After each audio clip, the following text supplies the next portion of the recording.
پھر یہ جو آخری آیت صورت میں سے میں نے لی ہے، اس میں اللہ تعالیٰ فرماتا ہے وَإِذَا الرَّسُولُ أُقِتَتْ، جب رسول وقت مقررہ پر لائے جائیں گے. بس یہ پھر مسیح و مہدی کی آمد کی پیش گوئی ہے کہ تمام رسول لائے جائیں گے، یعنی ایک شخص کھڑا ہوگا جو تمام رسولوں کی نمائندگی کرے گا، جس کے آنے کی پیش گوئی ہر پہلے رسول نے دی ہے، کی ہے، اپنے اپنے وقت میں انہوں نے کی تھی. اور یہ حضرت مسیح موعود علیہ السلام کی ذات میں پوری ہو گئی. اللہ تعالیٰ نے آپ کو الہاموں میں فرمایا کہ جری اللہ فی حلل الانبیاء، یعنی اللہ کا پہلوان تمام انبیاء کے پیرائے میں. حضرت مسیح موعود علیہ السلام فرماتے ہیں کہ میری نسبت براہین احمدیہ کے حصہ سابقہ میں یہ بھی فرمایا ہے کہ جری اللہ فی حلل الانبیاء، یعنی رسول خدا تمام گزشتہ انبیاء علیہم السلام کے پیرایوں میں. اس وحی کا الہی کا مطلب یہ ہے کہ آدم سے لے کر اخیر تک جس قدر انبیاء علیہم السلام خدا تعالیٰ کی طرف سے دنیا میں آئے ہیں، خواہ وہ اسرائیلی ہیں یا غیر اسرائیلی ہیں، ان سب کے خاص واقعات یا خاص صفات میں سے اس عاجز کو کچھ حصہ دیا گیا ہے. اور ایک بھی نبی ایسا نہیں گزرا جس کے خواص یا واقعات میں سے اس عاجز کو حصہ نہیں دیا گیا. ہر ایک نبی کی فطرت کا نقش میری فطرت میں ہے، اسی پر خدا نے مجھے اطلاع دی. اور اس میں یہ بھی اشارہ پایا جاتا ہے کہ تمام انبیاء علیہم السلام کے جانی دشمن اور سخت مخالف جو عناد میں حد سے بڑھ گئے تھے، جن کو طرح طرح کے عذابوں سے ہلاک کیا گیا، اس زمانے کے اکثر لوگ بھی ان سے مشابہ ہیں. بس جو اگر ان کو ہلاک کیا گیا تو اب وہ سزائیں اب بھی آ سکتی ہیں. یہ انذار جو ہے وہ اب بھی قائم ہے. ان سے مشابہ ہیں اگر وہ توبہ نہ کریں.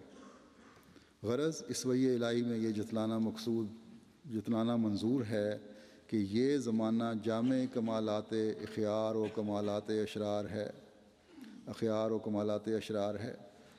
اور اگر خدا تعالیٰ رحم نہ کرے تو اس زمانے کے شریف تمام گزشتہ عذابوں کے مستحق ہیں، یعنی اس زمانے میں تمام گزشتہ عذاب جمع ہو سکتے ہیں.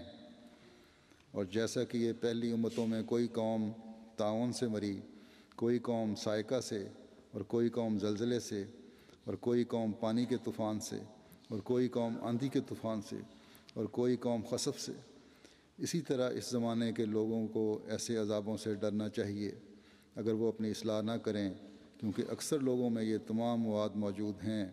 محض حلم الہی نے مہلت دے رکھی ہے. اور یہ فکرہ کہ جری اللہ فی حلل الانبیاء بہت تفصیل کے لائق ہے. فرمایا کہ جو کچھ خدا تعالیٰ نے گزشتہ نبیوں کے ساتھ رنگا رنگ طریقوں میں نصرت اور تائید کے معاملات کیے ہیں، ان معاملات کی نظیر بھی میرے ساتھ ظاہر کی گئی ہے اور کی جائے گی.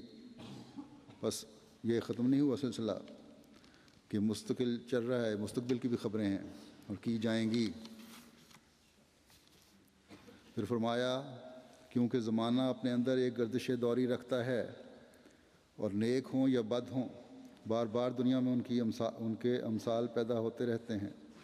اور اس زمانے میں خدا نے چاہا کہ جس قدر نیک اور راست بات مقدس نبی گزر چکے ہیں، ایک ہی شخص کے وجود میں ان کے نمونے ظاہر کیے جائیں، سو وہ میں ہوں.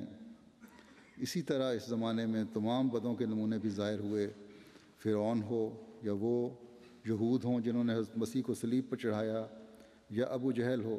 سب کی مثالیں اس وقت موجود ہیں، جیسا کہ اللہ تعالیٰ نے قرآن شریف میں یاجوج ماجوج کے ذکر کے وقت اسی کی طرف اشارہ فرمایا ہے. آپ تنبیہ کرتے ہوئے فرماتے ہیں کہ اے سونے والو بیدار ہو جاؤ، اے غافلو اٹھ بیٹھو کہ ایک انقلاب عظیم کا وقت آ گیا. یہ رونے کا وقت ہے نہ سونے کا، اور تضرع کا وقت ہے نہ ٹھٹھے اور ہنسی اور تکفیر بازی کا. دعا کرو کہ خداوند کریم تمہیں آنکھیں بخشے تا تم موجودہ ظلمت کو بھی و تمام و کمال دیکھ لو، اور نیز اس نور کو بھی جو رحمت الہیہ نے اس ظلمت کے مٹانے کے لیے تیار کیا ہے. پچھلی راتوں کو اٹھو اور خدا تعالیٰ سے رو رو کر ہدایت چاہو، اور ناحق حقانی سلسلے کے مٹانے کے لیے بد دعائیں مت کرو اور نہ منصوبے سوچو۔ خدا تعالیٰ تمہاری غفلت اور بھول کے ارادوں کی پیروی نہیں کرتا، وہ تمہارے دماغوں اور دلوں کی بیوقوفیاں تم پر ظاہر کرے گا اور اپنے بندے کا مددگار ہوگا، اور اس درخت کو کبھی نہیں کاٹے گا جس کو اس نے اپنے ہاتھ سے لگایا ہے۔ کیا کوئی تم میں سے اپنے اس پودے کو کاٹ سکتا ہے جس کے پھل لانے کی اس کو توقع ہے؟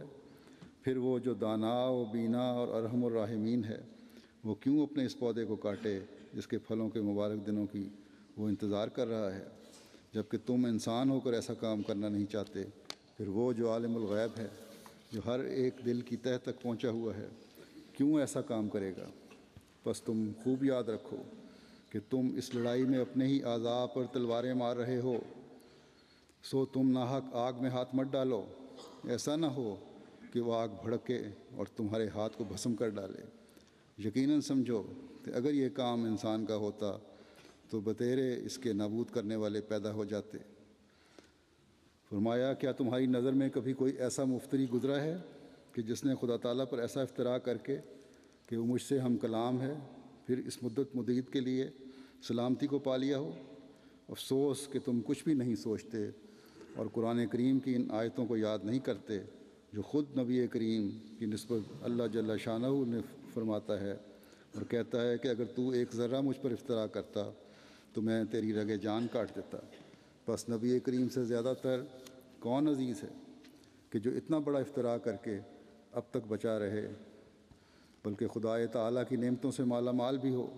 سو بھائیو، نفسانیت سے باز آؤ اور جو باتیں خدا تعالیٰ کے علم سے خاص ہیں ان میں حد سے بڑھ کر ضد مت کرو، اور عادت کے سلسلہ کو توڑ کر اور ایک نئے انسان بن کر تقویٰ کی راہوں میں قدم رکھو تا تم پر رحم ہو، اور خدا تعالیٰ تمہارے گناہوں کو بخشتے ہوئے۔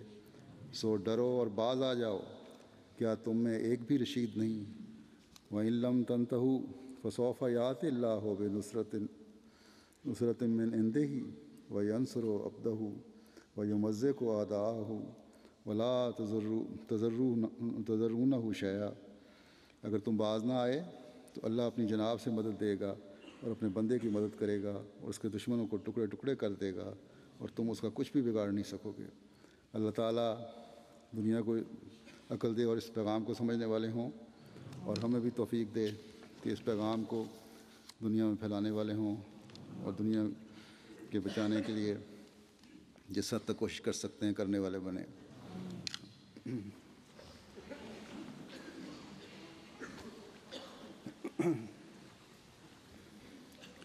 الحمد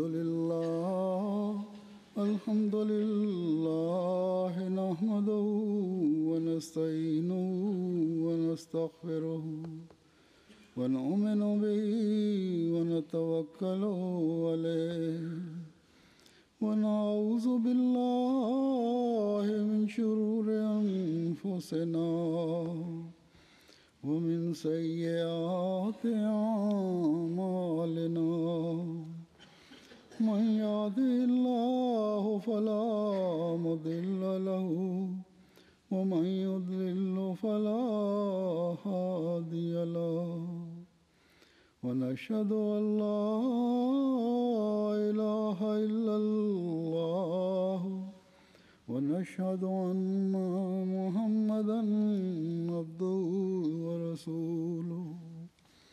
عباد الله رحمكم الله، إن الله يأمر بالعدل والإحسان وإيتاء ذي القربى وينهى عن الفحشاء والمنكر والبغي، يعظكم لعلكم تذكرون۔ اذكروا الله يذكركم وادعوه يستجب لكم ولذكر